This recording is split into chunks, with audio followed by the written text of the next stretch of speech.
The auction block, the stench of desperation, hung thick in the recycled air of Erebus 7's black market district. Captain Jace Meridian pressed through the crowd of alien merchants and human scavengers, his weathered leather jacket drawing curious glances from creatures with too many eyes or not enough limbs. The mining station's lower levels were where morality went to die, where anything could be bought if you had enough credits and fewer scruples. He hadn't come here for the flesh trade. His smuggling business dealt in banned tech and contraband medicine, not people. But the contact who'd promised him a rare quantum processor had led him to this amphitheater carved from asteroid rock, where beings were sold like cargo. The auctioneer, a multi-armed Veshan with cybernetic vocal cords, gestured toward a reinforced cage center stage. Next we have Specimen 47 Delta, Avalonian healer, female, age 23 standard years. Jace's breath caught as they dragged her into the harsh spotlights. She was stunning in a way that made his chest tighten. Silver blue skin that seemed to glow with inner light, hair like spun moonbeams cascading past her shoulders despite the rough handling. Her people were known throughout the galaxy for their ethereal beauty, but this one was different. Where others might show fear or resignation, her violet eyes burned with pure defiance. The specimen possesses advanced cellular regeneration abilities. The auctioneer continued as potential buyers leaned forward. However, she has proven uncooperative, refuses to heal designated targets. Imperial doctors classify her as defective for standard medical applications. The crowd murmured disappointment. A broken healer was worth little more than a pretty ornament. But Jace saw something else. He recognized the set of her jaw, the way she held her head high, despite the energy shackles. He'd worn that same expression 12 years ago when slave traders had captured his colony ship, when he'd watched his sister die rather than submit to their demands. Bidding starts at 500 credits, the auctioneer announced. Jace's hand moved to his jacket, fingers finding the data chip containing his life savings. Everything he'd earned from 5 years of dangerous smuggling runs is enough to buy a real ship, maybe even a legitimate business. The girl's eyes swept the crowd and found his. For a heartbeat, time stopped. She didn't plead or look away. Instead, she lifted her chin higher as if to say, "I dare you to be different." 50,000 credits, Jace called out, his voice cutting through the murmur of lower bids. The amphitheater fell silent. Even the auctioneer's mechanical voice stuttered. Did you say 50,000? You heard me? Jace pushed through the crowd toward the stage, ignoring the whispers that followed. Some recognized him, Captain Meridian, the human hood. Outrun Imperial cruisers and survived the Proxima Gauntlet. The girl, woman, really watched him approach with those burning violet eyes. Not grateful, not relieved, but curious. When he reached the payment terminal, their gazes locked again. "Why?" she whispered as the transaction completed. Jack accepted the neural control key from a stunned attendant and deliberately crushed it under his boot. The energy shackles flickered and died, because he said, offering her his hand, "Some things shouldn't be caged." She studied his face for a long moment, then placed her warm fingers in his palm. "I'm Kira Solace, Jace Meridian, and we need to leave. Now." Escape velocity alarms shrieked through Erebus 7's corridors as Jace and Kira ran hand in hand through the maze of maintenance tunnels. Her bare feet made no sound on the metal grating, but his boots rang like bell tolls announcing their position. To every bounty hunter on the station, this way, he panted, pulling her toward a service shaft that led to the docking bays. Behind them, the heavy footfalls of security forces grew closer. Kira moved with fluid grace despite her recent captivity, her healing abilities apparently extending to enhanced physical conditioning. And when Jace stumbled over loose piping, her steadying touch sent warmth racing up his arm. "The auction house is sending everything they have," she said, not even breathing hard. "I can sense their anger, their greed." "How much did you really pay for me, everything I had?" All to healed open. The shaft access helped her climb through first. The view of her lithe form ascending the ladder made his mouth go dry. Seemed like a good investment. Her musical laugh echoed in the narrow space. "You don't even know what I can do. I know you're worth more than they realized." They emerged near Docking Bay 7, where Jace's modified freight hauler Starfall waited. The ship looked like junk-scarred hull plating, mismatched engine pods, radiation scoring from a dozen close calls. But she was fast, and more importantly, she was home. Not much to look at, Jace admitted as they hurried up the boarding ramp. She's beautiful, Kira said, running her fingers along the worn bulkhead with surprising affection. She's carried you safely through many dangers. I can feel the care you've put into her. Jace paused in sealing the airlock, struck by her insight. You can sense that? My people don't just heal bodies. You feel the emotional resonance in all living things, and sometimes in objects touched by strong emotions. She moved deeper into the ship, exploring with childlike wonder. This vessel holds years of your loneliness, your determination to stay free. The engines spun up with their familiar whine as Jace strapped himself into the pilot's seat. Kira settled beside him in the co-pilot's chair, her presence somehow making the cramped cockpit feel less empty. Station control. This is Freighter Starfall, requesting immediate departure clearance. He radioed, hoping his voice sounded casual. Negative, Starfall. All ships are grounded pending security sweep. Through the viewports, Jace could see armed guards sealing off the docking bay. It looks like we're doing this the hard way. Wait, Kira placed her hand over his on the controls. Her touch was electric, sending shivers through his entire body. Let me try something. She closed her eyes, her silver skin beginning to glow softly. Suddenly, every guard in the bay doubled over, clutching their stomachs as if struck by sudden illness. What did you do? Schwa stared in amazement as the guards stumbled away from their posts. I gave them the worst food poisoning of their lives. It won't hurt them permanently, but they'll be occupied for hours. She squeezed his hand. Now fly, Jace Meridian. Show me why they call you the ghost of the shipping lanes. Starfall lifted off with a roar, punching through Erebus 7's launch bay doors into the star-filled void. As they accelerated past the stations, patrol ships, Jace felt something he hadn't experienced in years. Hope. Safe harbor, 3 days of hyperspace travel brought them to an unmarked asteroid field in the Kepler sector. Jace guided Starfall through the drifting rocks with practiced ease, following a path known only to smugglers and rebels. Hidden within, the largest asteroid sanctuary base hummed with activity.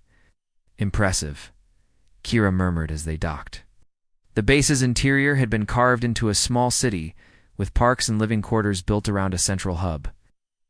Artificial sunlight streamed from hidden projectors, making it feel almost planetary. Welcome to the Resistance, Jace said, leading her through customs where former Imperial soldiers now checked identification with gentle smiles. Instead of harsh demands, Nora Blackthorne waited for them in the main plaza, cybernetic arm gleaming silver against dark skin. The rebel leader had once been an Imperial admiral before witnessing one massacre too many. She commanded a fleet of defectors and freedom fighters. Jace, you beautiful bastard, Nora grinned, embracing him warmly. Rico said you'd gone mad. Spending your fortune on a girl? She's not just any girl. Jace turned to Kira, who was staring in wonder at children playing in the artificial grass. Kira Solace, meet Nora Blackthorne. Nora, meet the woman who's going to change everything. Rico Santos bounded over, his perpetual optimism intact despite years of war. The engineer had saved Jace's life more times than either could count. Tell me you brought more than just a pretty face, he said, then caught Kira's sharp look. No offense, sweetheart. Untaken. Gret knelt beside a wounded rebel who'd been sitting alone on a bench. The man's leg was badly infected, beyond what the base's limited medical supplies could treat. May I? Before anyone could respond, she placed her hands on his wound. Her skin blazed with silver light, and the infected tissue began knitting itself. Together, within moments, the rebel was flexing a perfectly healed leg, tears streaming down his face. Holy stars, Nora breathed. You're not just a healer, you're a miracle worker. Word spread quickly through the base. Soon, Kira was surrounded by wounded rebels, each receiving her touch and emerging whole. Jace watched from a distance, proud and protective, until Rico nudged him. You're falling for her, his friend observed. It's complicated. Best things usually are. That evening, Jace found Kira in the garden dome, lying on her back beneath holographic stars. She'd changed from her auction house rags into simple clothes provided by the rebels, and somehow looked even more beautiful in common fabric. "The real sky was different on my world," she said without looking at him. 3 moons, and the aurora danced every night. Jace lay beside her, careful not to touch. "Tell me about it." Avalon was paradise. Crystal cities, floating gardens, people who lived in harmony with nature and each other. Her voice carried infinite sadness. "The Empire came offering protection, but they wanted to weaponize our gifts. We refused. They... ... She didn't need to finish. Everyone knew what the Empire did to planets that defied them." "I'm sorry," Jace said softly. "Are you?" She turned to face him, violet eyes searching his face. "Or are you glad that tragedy brought me to you?" The question hung between them like a live wire. Jace reached up, cupping her cheek in his palm. Her skin was warm silk beneath his fingers. "Both," he admitted, "and that makes me a selfish bastard." "No," she whispered, leaning into his touch. "It makes you human." When she kissed him, it was soft at first, questioning. But when he responded, pulling her closer, the kiss deepened into something desperate and hungry.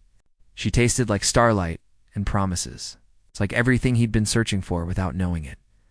They made love beneath the artificial stars, her glowing skin turning the dome into their own private constellation. The hunt intensifies 2 weeks. Of bliss shattered when the proximity alarm screamed through Sanctuary Base. Jace rolled out of bed, reaching for his clothes as Kira sat up beside him, silver hair cascading over bare shoulders. "How many?" she asked, already sensing the approaching danger. "Too many." Jace activated the tactical display, his blood turning to ice. 30 Imperial warships surrounded the asteroid field, led by Admiral Voss's flagship Dominator. They found us. In the command center, chaos reigned. Nora barked orders while Rico frantically worked to bring the base's hidden defenses online. But everyone knew the truth. Sanctuary's small fleet couldn't stand against the Imperial Navy's full might. "They're broadcasting on all frequencies," communications officer reported. Admiral Voss's scarred face filled the main screen, his augmented eye glowing red with targeting data. "Rebel scum, you harbor stolen Imperial property? Surrender the Avalonian healer, and we'll make your deaths quick." "Counteroffer," Nora replied.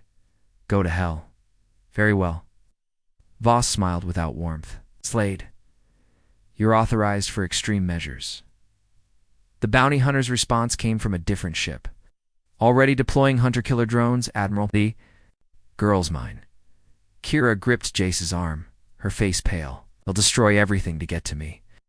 All these people will die because of what I am." "No," Jace turned to face the assembled rebels. "This is my fault. I brought her here. Let me take her away, draw them off." "Like hell," Rico objected. "We don't abandon family. Look at those ships." Jace gestured at the display.